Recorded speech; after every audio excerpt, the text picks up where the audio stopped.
Il y a une phrase qui m'a toujours plu, enfin, que j'ai entendue il y a quelques années et qui pour moi résume beaucoup de choses. C'est la vie ne te donne pas ce que tu mérites, mais ce qui te ressemble.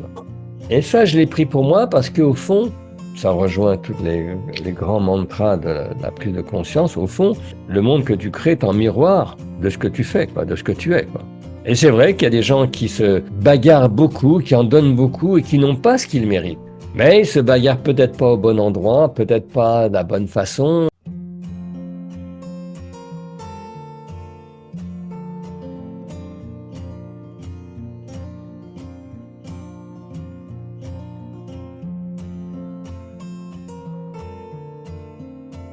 Hello moi-même, bonjour à toi auditeur, bonjour à tous. Stéphanie Frétac, je suis très heureuse de vous retrouver aujourd'hui dans cette émission pour renforcer l'amour de soi ensemble. Dans mes capsules pleines d'amour, nos invités viennent nous livrer quelques-uns de leurs secrets pour s'aimer plus et profiter pleinement de la vie. Aujourd'hui, j'ai la joie de recevoir Jean Sommer. Bonjour Jean. Bonjour. Cher auditeur, pour soutenir mon émission, je t'invite à t'abonner à ma chaîne ainsi qu'à liker et commenter mes vidéos. Si tu sens que cette vidéo elle peut être utile à d'autres personnes, partage-leur. Je te remercie du fond du cœur pour ton aide. Chacune de vos actions compte. Devenez acteur, vous aussi, de ce beau mouvement. Mais revenons à mon invité du jour. Jean, tu as commencé ta vie professionnelle comme artiste de la scène et de la chanson qui t'a passionné pendant une trentaine d'années. Puis tu as formé chez Radio France de nombreux journalistes et animateurs pour apprendre à donner de la présence dans leur voix. Tu en es devenu coach vocal de la prise de parole en public pour des centres d'appel, des grosses entreprises, des PDG et même des ministères. Aujourd'hui, tu es expert de la voix, pour la prise de parole et auteur du livre La voix, cet outil du pouvoir. Tu dis que 9 personnes sur 10 ne sont pas dans leur voix de pouvoir naturel et d'autorité. J'aimerais aujourd'hui t'emmener dans les profondeurs de l'être depuis ton expertise, faire les liens entre ce chemin vers notre vraie voie et le chemin vers l'amour de soi. Je te remercie infiniment d'avoir accepté mon invitation aujourd'hui et de nous partager ton expertise. Avec plaisir. Jean, pour ceux qui ne te connaissent pas encore, est-ce que tu peux nous dire qui tu es? Bah, tu as déjà tout dit, hein. C'est enfin tout dit de mon parcours. Bon, je suis d'abord un artiste qui a mal tourné, entre guillemets. Je le dis en plaisantant parce que je suis devenu euh, coach et formateur, ce qui est une autre manière d'être créatif. Et quand je dis c'est une autre façon, parce que chaque personne que je rencontre, que j'accompagne, que je coach, etc., se présente comme une énigme, parce que chacun de nous est unique et chacun de nous est rare. Et le coach doit comprendre, doit comment dire, euh, analyser avec sa compétence technique, mais écouter avec son intuition et son sens, son oreille. Je pense que j'ai une bonne oreille, c'est-à-dire que au-delà des apparences d'une voix qui est plus ou moins agréable, qui est plus ou moins techniquement bien, etc., j'entends aussi, c'était d'ailleurs le sujet de mon livre, j'entends les strates de la personne, c'est-à-dire on peut entendre l'adolescent, l'adolescente, l'adulte, on peut entendre quelqu'un qui a confiance, quelqu'un qui n'a pas confiance, bref, en quelques centièmes de seconde, je dis quelques centièmes de seconde, on sait intuitivement, de manière animale, qui est qui. Et au fond, c'est un formidable métier, une formidable approche. Et la voix dit tout. Je dis souvent que la voix nous traduit et nous trahit. Comment tu es passé de artiste chanteur à formateur de radio? Alors, il y a eu dans ma vie des épisodes dont certains ont été une fracture. Je m'explique. Moi, je suis d'un milieu modeste et dans ma famille, dans mon cursus programmé, j'aurais dû être un brave ouvrier ou j'aurais dû, normalement, pour mon père, et idéalement, il y a longtemps de ça, devenir un dessinateur industriel, ce qui était un métier tout à fait noble. Mais moi, coup de foudre incroyable, parce que je connaissais pas la musique ni rien du tout. Un jour, je suis allé au spectacle et j'ai été saisi d'envie, de passion d'être sur scène. Je n'y connaissais rien, je n'avais jamais fait de musique, autour de moi, il n'y avait pas de musique. Et cette vocation soudaine, ce que mon père prenait pour un caprice d'adolescent, est devenu ma vie et j'ai fait ce métier d'artiste avec toute la passion qu'on peut y mettre, mais également avec la mauvaise conscience de déplaire à mon père pour qui, effectivement, c'était ridicule, quoi. Et cette dualité à l'intérieur de moi, c'est-à-dire l'envie et le désir, et ce que j'ai fait d'ailleurs, j'ai fait beaucoup de scènes, etc., et ce mal-être intérieur ont fait que quelque chose en moi s'est noué. C'est un peu, je dis souvent, c'est un peu comme si j'avais conduit une voiture avec un pied sur l'accélérateur et un pied sur le frein, et à un moment, ça chauffe et à un moment, ça fait mal. Et moi, ça m'a fait mal. Et jusqu'au point que un phoniatre que j'ai consulté à l'époque m'a envoyé dans une clinique subir une opération des cordes vocales. Pour la faire courte, quand on se réveille d'une opération des cordes vocales, c'est silence, silence obligé pendant 15 jours. Et quand on est sur un lit d'hôpital, quelque part loin de chez soi, et dans ce silence, d'un seul coup, le ciel, moi, en tant que chanteur, m'est tombé sur la tête. Ma voix, ma voix qui n'était plus là, ou qui pour l'instant n'était plus là. C'est devenu mon obsession, c'est-à-dire est-ce que j'allais la retrouver? Alors bien sûr, je l'ai retrouvée, j'ai fait ce qu'il fallait pour être soigné, mais après j'avais tellement peur qu'elle m'échappe à nouveau, cette chose qui est là et qui est insaisissable, parce qu'il n'y a pas de muscle de la voix. On parle des cordes vocales, mais ça, c'est un élément. Mais il n'y a pas comme un bras, on peut, quand on a mal, toucher la tête, toucher le ventre, toucher les bras ou les jambes, mais la voix, on ne touche rien, quoi. Et ce fantasme de cette chose qui n'existe pas, pour la rattraper, pour la comprendre, je me suis mis en quête et j'ai suivi toutes les formations possibles pendant 10 ans pour m'entretenir, pour comprendre, hein, pas seulement pour la retrouver, je l'avais retrouvée, mais par curiosité pour comprendre. Et je me suis pris au jeu finalement, c'est-à-dire que je suis devenu de plus en plus informé, de plus en plus expérimenté, même expert, et j'ai commencé à conseiller mes petits camarades, chanteurs, comédiens, etc. à l'époque, jusqu'au jour où Radio France a entendu parler de ce que je faisais, de ma démarche, de ma pédagogie, et on m'a proposé de coacher un groupe d'animateurs, journalistes, et ce qui devait être l'affaire d'une fois, ben, s'est transformé en 5 années. Et je dis souvent que c'est là que j'ai mal tourné, que j'ai quitté la scène artistique pour la scène sociale, la scène culturelle, économique, etc. Et que j'ai ensuite enchaîné avec l'entreprise, quoi. En Mhm. gros, le parcours d'un artiste, en fait, les choses ne se font pas par décision, ce sont parfois les accidents qui sont terribles sur le moment, qui peuvent être terribles, qui vont faire qu'on va muter. Moi, j'ai la chance, je l'estime, je dis que j'ai la chance parce que c'est ce que j'ai toujours vérifié chez moi, j'ai la chance d'être créatif, c'est-à-dire que je prends un coup sur la tête, je suis le plus désespéré, et puis dans l'heure ou dans la journée qui suit, il y a une petite lumière qui se réallume et qui dit, ah, peut-être que, et ça repart sur des choses, quoi. Je connais ça aussi. Quelles ont été les trois grandes réalisations de ta vie dont tu sens de la fierté aujourd'hui? Les trois grandes réalisations, pourquoi trois et quelles trois? Euh, alors, je vais dire quelque chose qui n'est peut-être pas en rapport avec la bonne réponse. C'est d'abord créer une famille. Mhm. Ça, Surtout. c'est une première chose. Deuxièmement,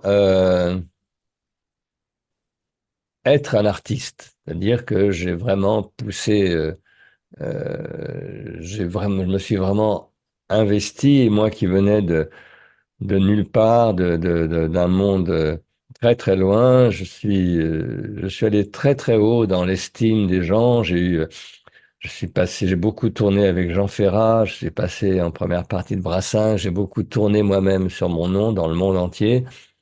J'ai eu à deux reprises le Grand Prix de l'Académie Charles Cros. Enfin, j'étais quelqu'un de très estimé dans le métier.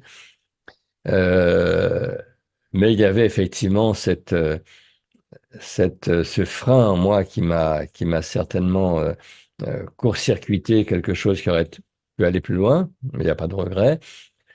Donc, ça c'est ma deuxième fierté, enfin deuxième ou autre fierté. Et il y a une fierté que j'ai aussi qui est venue après cette cassure avec l'accident de la voix, c'est que pour me reconstruire, au fond, j'ai voulu tourner le dos à la chanson, mais je m'intéressais toujours à à l'expression. Et je me suis à l'époque, il y a maintenant 25 ans de ça, je me suis intéressé au hip-hop, qui n'était pas du tout ma culture. Et j'ai dirigé une compagnie de danseurs-rappeurs au Muro. Et ça a été probablement l'un des moments les plus difficiles et en même temps les plus stimulants de mon parcours, parce que complètement hors de ma zone de confort. Et on a fait vraiment un beau spectacle qui a fait peur à tout le monde, parce que toute la ville était là, y compris la police, parce que que c'était que le public black et beurre, c'est-à-dire un public qui ne venait jamais au spectacle et qui d'un seul coup était là. C'était donc au Muro il y a longtemps. Il y avait la police, il y avait les pompiers, il y avait le maire, il y avait tout le monde, parce qu'il y a eu il y a eu des pare-brises pétés, je crois, un truc comme ça. Enfin bon, disons que un moment où une part disons qu'une part de la violence sociale, entre guillemets, que que j'ai su, enfin peu importe, apprivoiser pour faire que 20 jeunes qui n'étaient pas du tout programmés pour se canaliser, pour faire du spectacle, est tenu, quoi. C'est 20 jeunes, c'était entre 16 et 20 ans, on voit, c'est la part, comment dire, le moment le plus rebelle de la vie, et c'est un peu comme si j'étais entré dans une cage aux fauves avec 20 tigres ou 20 lions, et c'est un moment très fort. Ça a été quoi les grandes étapes qui t'ont permis d'en faire une fierté? Parce que les fiertés, c'est quelque chose qui d'extérieur, on dit oui, bon, soit, ok, ok. Mais en fait, si c'est une fierté, c'est que t'en as ramé, quoi. Il y a eu des choses qui se sont passées pour que ça arrive là. Je peux pas dire quelles sont les étapes. Je pense que c'est ce qui m'a toujours quand même tenu au corps. Alors, je sais pas si c'est la réponse à la question, mais c'est une détermination et une discipline constante et la confiance. Alors, moi, j'ai pas appris à être fier, quoi. Je l'apprends même maintenant un petit peu, je l'apprends aux gens que je coach, mais j'ai pas appris. Moi, j'ai appris surtout à faire ce qu'il faut. Et, euh, et je dirais que quand c'est fait, on passe à autre chose, quoi. On ne s'arrête pas. Donc, j'ai pas forcément appris à m'auto-célébrer comme c'est bien de le faire, à se récompenser. C'est peut-être quelque chose que j'apprends à faire maintenant un peu plus. Euh, ouais, disons que je m'accorde de la fierté maintenant, mais durant tout mon parcours, j'ai toujours fait les choses, même, je dirais, même les choses les mieux réalisées, avec toujours autre chose à faire, l'aspiration à autre chose, ailleurs, autrement, et encore mieux. Bref, L'étape d'après à chaque fois. comment? C'était dans l'étape d'après à chaque fois. C'était pas forcément l'étape d'après, parce que quand on fait et qu'on fait bien, c'est rare qu'il y ait un point final où on se dit, ça y est, je l'ai fait, enfin, je parle pour moi. Je pense en ce moment, pour des gens qui préparent les JO, avoir une médaille d'or, c'est une étape et c'est une étape qui se fixe, qui se grave même, sinon dans le bronze, mais dans l'or. Tu, Et tu- avoir peut-être la médaille de bronze, c'est bon. Et les étapes, ça peut être écrire son premier livre. Une fois ah qu'il si, alors, oui, oui, il y a une fierté que je n'ai pas nommée, c'est écrire mon livre. Ouais, ouais, ouais, ouais. Ça, oui, c'est une grosse fierté, ça, avoir écrit mon livre, quoi. Avoir écrit mon livre, avoir été pris par les éditions Lattès, euh, ça, c'est une fierté que j'ai eue, puisque je l'ai fait il y a pas longtemps, il y a 4 ans maintenant, parce que c'était un défi que je portais depuis longtemps. J'avais essayé, d'essayer, essayé, et je ne suis pas du tout issu d'un monde littéraire, même si je m'intéresse à la littérature. Donc, écrire un livre, oui, ça a été un moment fort. Euh, mais disons que, bon, il n'y a pas vraiment, enfin, je ne visualise pas des étapes, quoi. Il y a un moment, une décision qui est prise, et souvent, ça peut être une décision qui a traîné sous des formes différentes. Hein. C'est pas, que- moi, j'ai jamais, par exemple, les premières fois que j'ai entendu le mot procrastination, ça m'a paru un mot bizarre parce que il n'a jamais existé dans ma vie, quoi. Ça n'a jamais existé. Je suis toujours passé à ce que je voulais faire en tâtonnant, en me trompant, et je me suis bien trompé, surtout dans un parcours assez solitaire. Donc, les étapes, c'est plus l'expérience et les, et les réactions, c'est-à-dire les changements de cap par défaut. Parce qu'on est dans un mur, ben on va ailleurs, quoi. Parce qu'il y a une impasse, ben on repart en arrière, quoi. Bon. Mais disons, je ne viens pas de cette culture, quoi. Je suis venu trop tard dans ce monde, quoi. Trop tôt, pardon. Trop tôt dans ce monde, qui aujourd'hui, bien sûr, planifie beaucoup plus, et plus, entre guillemets, raisonnable. Moi, ça a vraiment été mon moteur, c'est la créativité, la surprise, l'inconnu, la découverte, tester, refaire, etc., etc., quoi. Ça me parle bien aussi. Est-ce que tu dirais que ta sensibilité, elle a été difficile dans ta vie ou les débuts de ta vie? Euh, oui, enfin, oui, parce que c'était une sensibilité contrariée pour mon père, entre autres, justement, euh, la, qui avait fait la guerre, qui avait vraiment, qui a eu une vie dure. Hein. Euh, la notion de sensibilité, ça n'existe pas, quoi. Ça n'existait pas. Donc, l'artiste en moi devait se cacher ses sentiments, se cacher. En fait, je me suis autorisé la notion de sensibilité bien plus tard, bien plus tard. C'est-à-dire que c'était confondu avec l'idée de sensiblerie, quoi. Donc, voilà, je m'en suis même défendu, quoi. Je m'en suis même défendu d'une certaine manière parce que, voilà, c'était pas dans les codes culturels avant de l'accepter, euh, oui, disons, d'accepter la part féminine qui existe en moi, qui existe en nous tous, quoi. Est-ce que tu dirais qu'aujourd'hui, c'est devenu une force pour toi? Possible. Euh, je mesure pas très bien. Je ne dissocie pas très bien les choses, quoi. La force pour moi, c'est encore une fois cette relation à la créativité, à la chance d'être surpris par ce qui vient, quoi, constamment. La sensibilité en fait partie, quoi. L'émotion en fait partie. Je ne les sépare pas du reste, quoi. Le fait de t'être autorisé à ressentir cette sensibilité, en quoi elle t'aide à transmettre ça aux personnes que tu rencontres?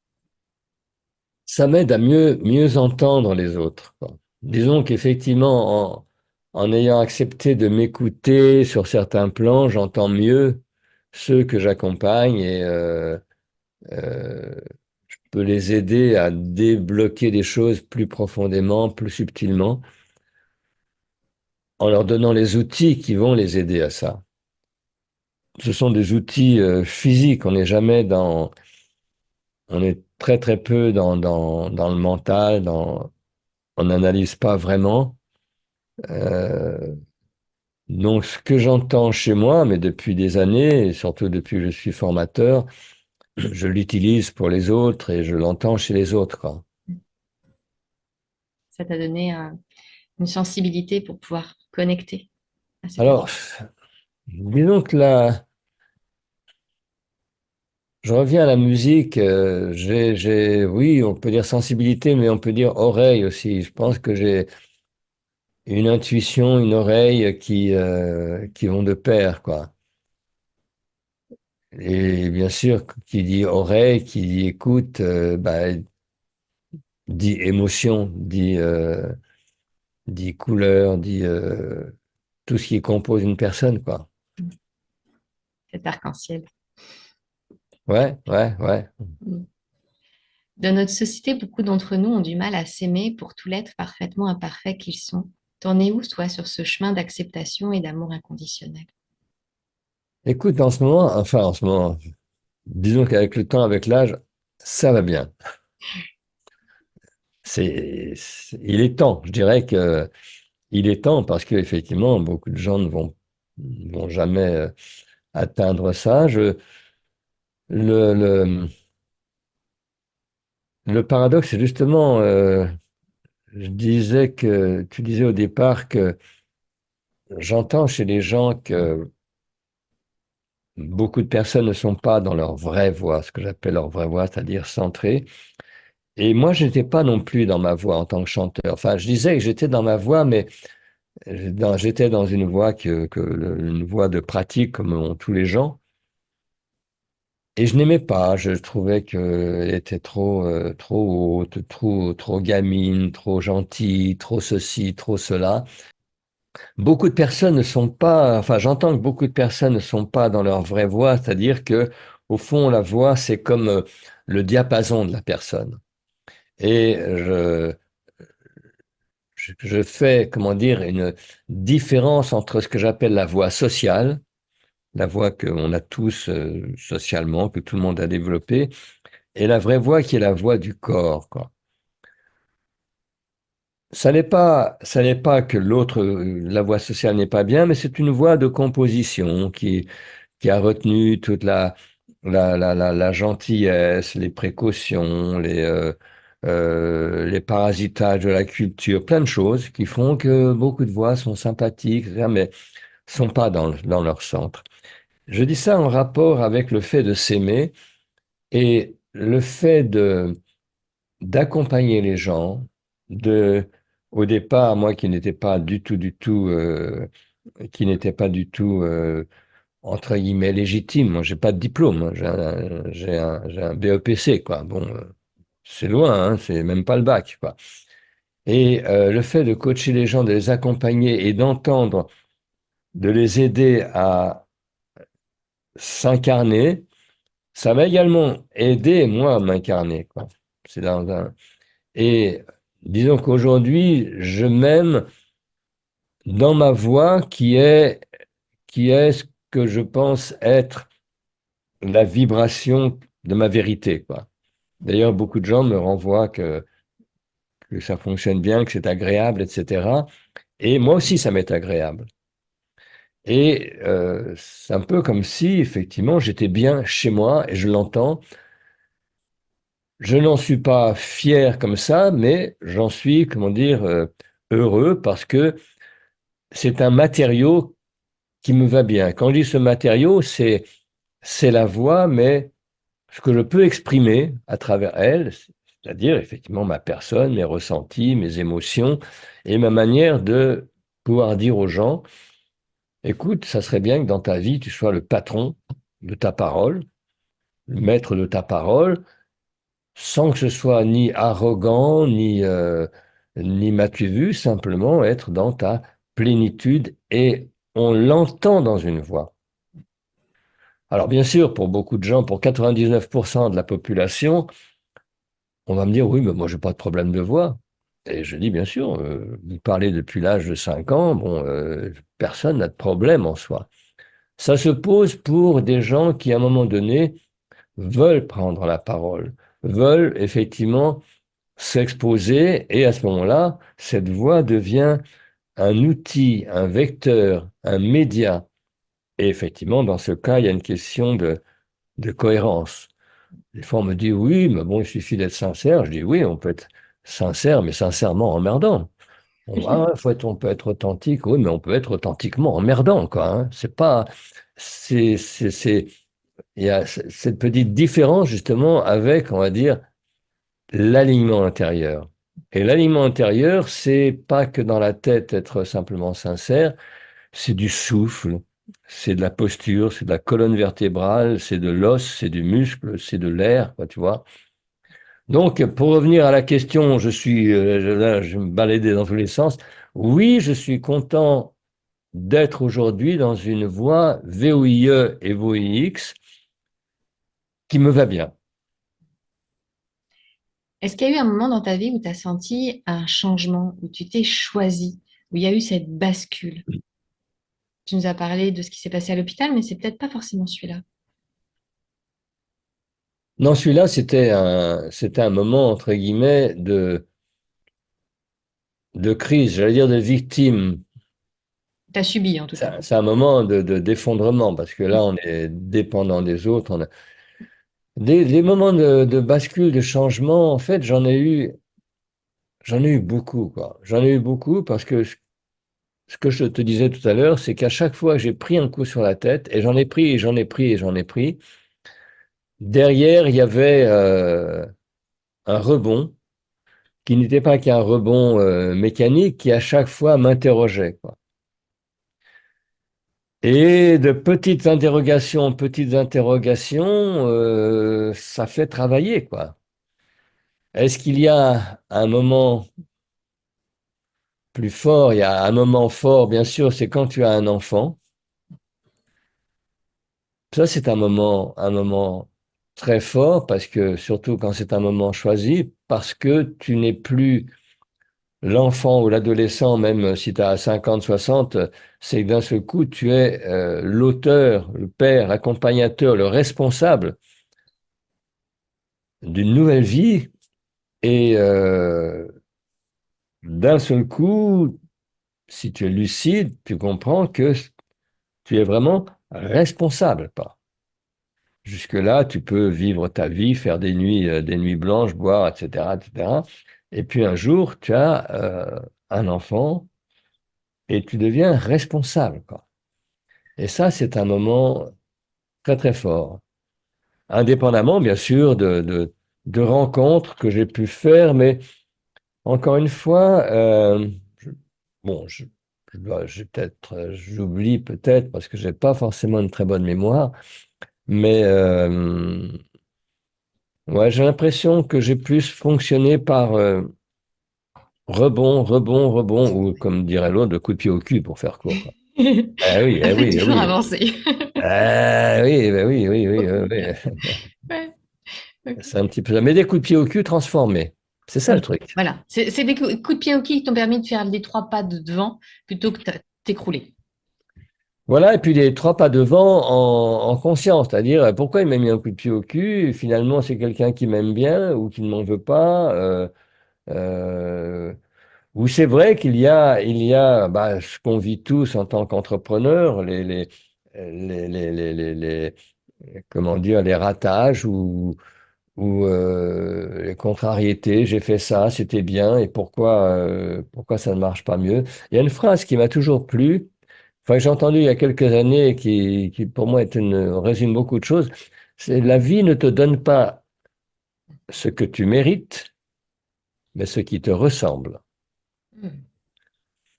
Et ça, je l'ai pris pour moi parce qu'au fond, ça rejoint tous les grands mantras de la prise de conscience. Au fond, le monde que tu crées est en miroir de ce que tu fais, quoi, de ce que tu es, quoi. Mm. Et c'est vrai qu'il y a des gens qui se bagarrent beaucoup, qui en donnent beaucoup et qui n'ont pas ce qu'ils méritent. Mm. Mais ils se bagarrent peut-être pas au bon endroit, peut-être pas de la bonne façon. Et c'est une sentence que j'entends parce qu'on peut, dans son fort intérieur, on peut se dire, mais merde, je fais ça, mais pourquoi ça marche pas? Le côté un peu bon élève, je fais tout ce qu'on m'a dit de faire, Voilà, comme ouais, ça, ouais, et je ouais, suis censée ouais, avoir ce résultat-là, et moi, je voilà. tiens un Bon autre. élève ou volontariste? Ouais. Moi, je suis tonique, je fais les trucs, j'hésite pas, je fonce. Euh, et oui, Et non. et non. C'est clair. Moi, j'aime bien la citation aussi. La vie nous donne pas ce dont on a envie, mais ce dont on a besoin. Et ça met aussi un peu de choses de. Ok, c'est, ça nous Ouais, rend. ouais, ouais, ouais, ouais, ouais, ouais, ouais, ouais, ouais, On fait ce qu'on peut avec les cartes qu'elle nous donne, et c'est déjà pas mal. ouais, ouais, ouais, ouais, absolument. Mm. Ouais, ouais, ouais, ouais. Au quotidien, il n'est pas toujours évident de prendre soin de soi. Qu'est-ce que Ouais. tu mets concrètement en place dans ta vie pour prendre soin de toi en ce moment? Au quotidien, je ne fais pas grand-chose, mais j'ai quand même des choses qui sont dans la continuité, qui sont bien. C'est-à-dire que je vais te donner un secret. Tous les jours, depuis que j'ai l'âge de 20, depuis que j'ai 20 ans, 22, 23 ans, tous les jours, je fais un minimum d'exercice physique. Pas forcément des gros trucs de muscu, etc. Plutôt proche du yoga, du pilates. Enfin, je fais même une mixture pour, euh, pour garder une certaine, je dirais, souplesse. J'avais lu comment dire, une phrase d'un certain j'ai oublié, j'ai un trou. C'est pas Feldenkrais, mais quelqu'un comme ça, qui disait que finalement, l'arbre de la vie, c'est la colonne vertébrale. Et je fais tout mon possible pour que ma colonne vertébrale soit vivante. Donc, pour qu'elle soit vivante, il faut la faire tourner horizontalement, il faut la faire tourner. Bon, ça, c'est quelque chose que je fais constamment. C'est une chose. Et deuxièmement, là, je suis vraiment dans du concret, hein. Et deuxièmement, euh, tous les jours, je me fais une sieste. Mais ça peut être une sieste ça va de 1 minute à 10 minutes, quoi. J'ai la capacité, la chance de pouvoir m'endormir entre deux stations de métro. Je pose la tête contre la vitre et je récupère. Ça me fait beaucoup de bien. Et ça, c'est un accompagnement, tu vois, qui est basique. Sinon, je ne fais rien de révolutionnaire. J'ai pas euh, d'hygiène d'alimentation spéciale. Je n'ai pas de. Je pense que je fais tout à peu près de façon, on va dire, équilibrée, quoi. Est-ce que c'est le sens de la question? Ouais, tout à fait. Hein? Pour donner des Donc, exemples. Mhm. voilà, je suis un méchant carnivore toujours et bon, alors, je ne fume pas. C'est la seule chose que j'ai arrêtée quand j'avais 30 ans. Voilà, disons que je n'ai pas d'interdiction et je n'ai pas d'excès, quoi. Mhm. Un juste équilibre. Mhm. C'est du feeling, quoi. Au bout d'un moment, de temps en temps, une fois comme ça, une fois toutes les 3 semaines, je sais plus, hop, j'ai envie d'un whisky, quoi. Donc, je vais me prendre un whisky, quoi. Voilà. Écoute tes envies et tu C'est réponds simple, hein, à c'est tes simple. plaisirs. Mhm. Et c'est pareil pour la nourriture. Je n'ai pas de. Je peux rester, pareil, plusieurs jours, voire semaines, sans manger de viande ou plutôt poisson. Je pense que j'ai une écoute, on va dire, apaisée de mon système, mais en même temps, il n'y a rien d'exemplaire, quoi. Ok, merci. Comment tu cultives ton estime de toi malgré les critiques publiques ou privées? Comment je cultive cette chose-là? Comment je cultive? Alors, je les mets dans un bac à fleurs et j'arrose tous les matins. Alors, est-ce que je cultive cette chose-là? J'ai l'impression qu'elle se cultive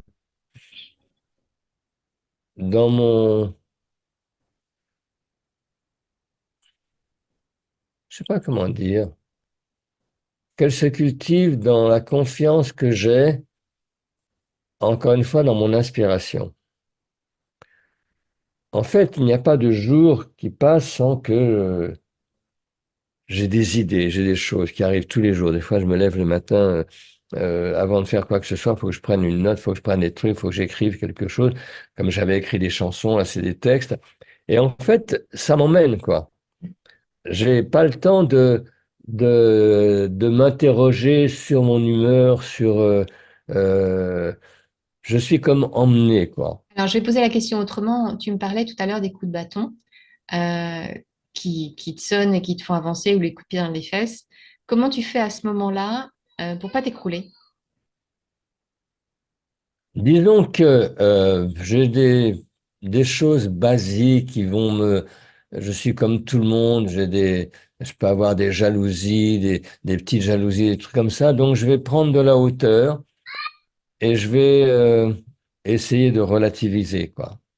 C'est-à-dire, il y a quelque chose qui a changé dans ma vie quand même, un moment. Je ne sais plus trop quand, un moment où j'ai quitté l'artiste pour autre chose. Mais ça s'est pas fait en un jour, hein, ça s'est fait en plusieurs années. Mais il y a un moment dans ma vie où je me suis dit, finalement, je ne suis pas né pour être artiste. Tu n'es pas né pour être un artiste. Tu es né pour vivre. Et l'artiste, ça peut être un épisode. Tu pourrais être docteur, tu pourrais être autre chose. Et de la même manière, un jour, je me suis dit, mais c'est tout con, mais finalement, tu es mortel, quoi. Et à partir de là, un certain nombre de parasitages qui me venaient par rapport à euh, quand on est artiste, c'est une mauvaise critique, une mauvaise opinion, un soir où tu fais un bide. Plus tard, en tant que coach, c'est euh, une insatisfaction de soi, ou bien voilà, tu publies sur LinkedIn, ça ne donne rien. Toutes ces choses-là, et puis tu te dis, ah merde, l'autre il a fait ça, ah ouais, mais bon, pourquoi il a le double, le triple, bon. Et puis tu te raisonnes. Moi, je me raisonne en gros. Quand je me raisonne, je dis, bon, bah ok, euh, voilà, euh, tu as autre chose. Disons que je prends un peu de recul pour me dire, bon, tu sais faire autre chose, ou bien sur le temps, tu sais très bien que c'est variable. Moi, j'ai un papa qui a vécu jusqu'à 100 ans, 100 ans et un peu plus.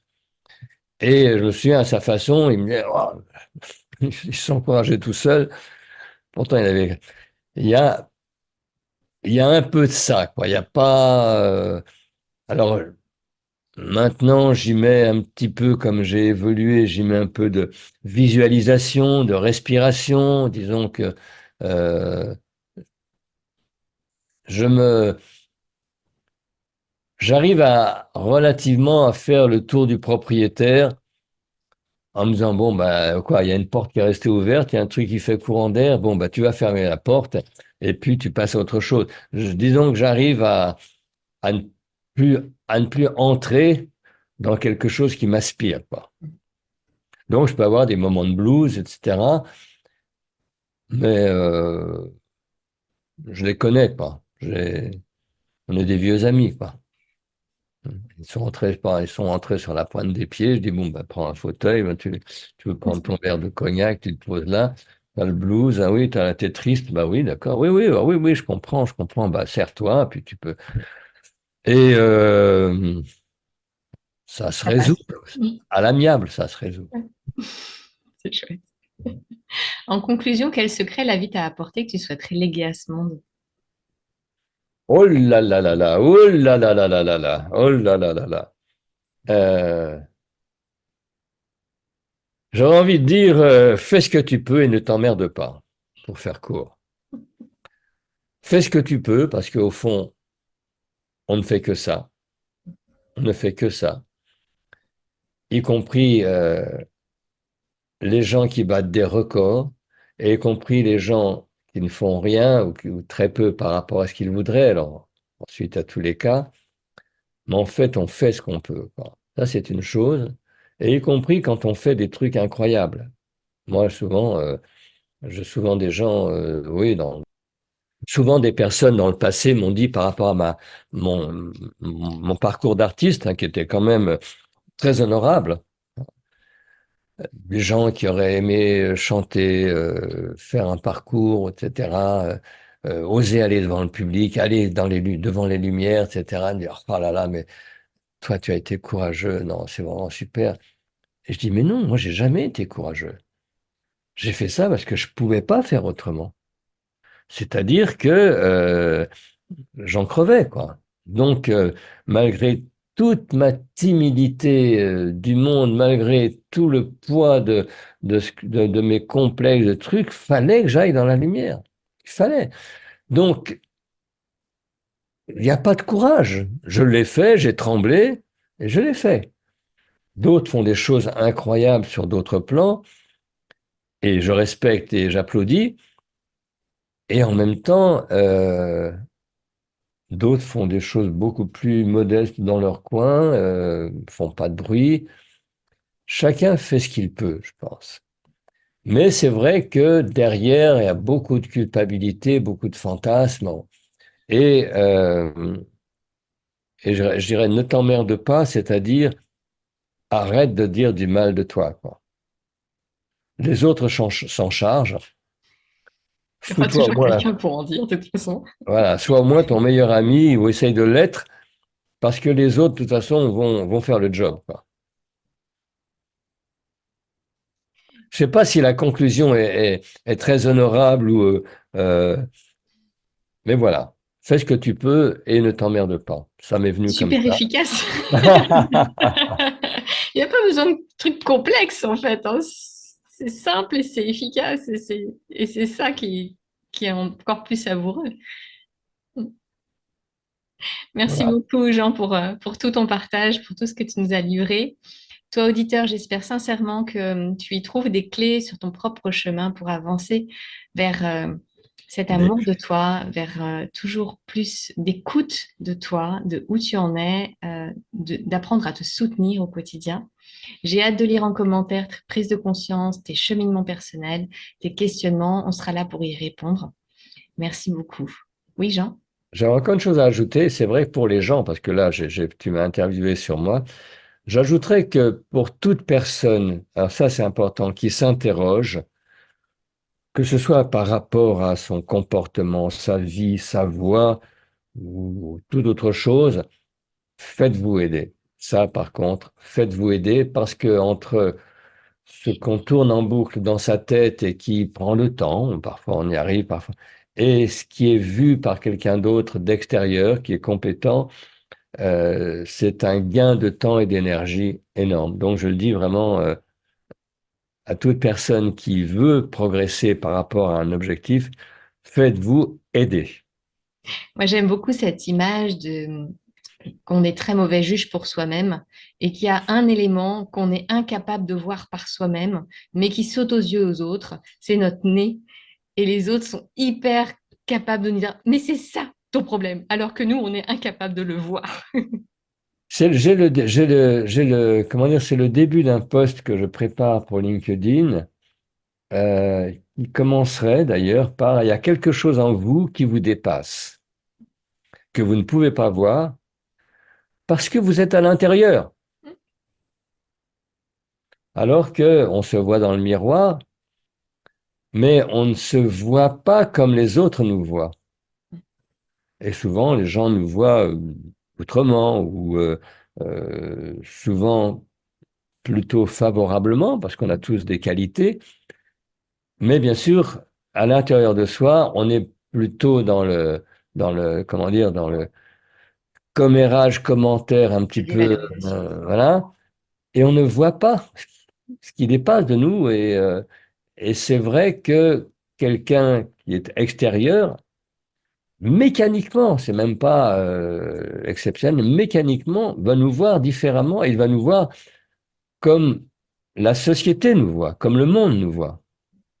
Et pour quelqu'un qui envisage d'exister socialement, de faire un métier éventuellement où il est exposé, on est dans un monde où les gens seront de plus en plus exposés parce il y aura sans arrêt des entretiens, des évaluations ou des prises de parole. Vraiment, vraiment, vraiment, se faire aider, c'est essentiel. Et moi, ce que je n'ai pas eu, parce qu'à l'époque, ça n'existait pas en tant Oui, qu'artiste, c'est pas la même. on grandissait sur le tas, voilà, comme on C'était disait. pas la même époque non plus, ça se faisait pas. Exactement, exactement, exactement. Voilà. Quel que soit le milieu dans lequel on était, c'était pas les Mhm. générations où on se faisait aider, c'est très récent, hein. Ah oui, oui, exactement, exactement. Voilà pour Merci. l'essentiel. Et Merci. pour le reste, Ben justement, pour le reste, c'est quoi tes projets en ce moment? Où est-ce qu'on peut te retrouver? alors, c'est une bonne question, surtout, je suis un peu en train entre deux. Bon, je suis de toute façon actuellement très ciblé sur des coachings individuels de responsables, de leaders. J'ai la chance, enfin en même temps que j'ai construite, d'être, euh, comment dire, d'être libellé Calliope.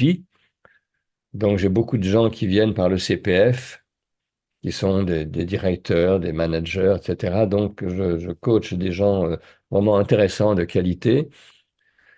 Et pour le reste, je suis sur LinkedIn, sur YouTube. J'ai une chaîne de bientôt 80 000 abonnés. Donc, bon, ça donne un sens, c'est-à-dire que ça donne un sens à ce que je fais. C'est-à-dire qu'il y a des gens qui s'interrogent par rapport à la voix. Alors, je ne suis pas tout seul, il y en a d'autres, mais bon, je suis assez représentatif. Donc, c'est quelque chose de stimulant. Et c'est vrai que depuis 1 ou 2 ans, j'avais pas vraiment fait de vidéo. Je me dis que ça serait bien que je m'y remette. Donc, je suis dans une période tranquille, hein, parce que ça va bien, franchement, une période tranquille de revisite de ce que je vais faire. Moi, j'aime bien écrire, que ce soit des textes ou des posts. Ça, c'est quelque chose qui me plaît beaucoup. Donc, c'est quelque chose que je vais continuer. Et j'aime bien faire des vidéos pour vulgariser cette dimension de l'expression orale, parce que je trouve que la notion de voix est souvent restrictive. Les gens disent: «Ah, je parle trop vite, on ne m'entend pas, on ne me comprend pas.» Et est-ce que tu n'aurais pas des trucs ou un truc comme ça? Et je dis aux gens: «Mais attends, pourquoi tu parles vite? Est-ce que tu as des problèmes respiratoires? Est-ce que tu ne desserres pas les dents? Est-ce que euh, tu as du stress?» Enfin, il y a plein de choses qui font qu'il y a un élément, comment dire, qu'il y a un symptôme extérieur, et c'est expliquer ces symptômes. Ces symptômes extérieurs, au fond, c'est encore une fois C'est une vulgariser. conséquence, c'est pas la cause. Il Voilà. faut aller chercher la. Voilà, en tout cas, faire ce qu'on aime, c'est un cadeau de la vie, quoi. Merci Jean. On va rester avec ça. Cher Avec auditeur, plaisir. écoute ton cœur, suis ta boussole de joie et on se retrouve le mois prochain dans une nouvelle interview toujours aussi inspirante. Merci beaucoup Jean et à bientôt. Merci. À bientôt. Bye bye. Si vous connaissez quelqu'un à qui cette vidéo pourrait faire du bien, n'hésitez pas à la lui partager. Et pour ne rien rater de mes prochaines vidéos, pensez à vous abonner à ma chaîne. En activant la cloche, vous recevrez les notifications par mail. Je vous souhaite une excellente journée, une belle continuation et à très vite.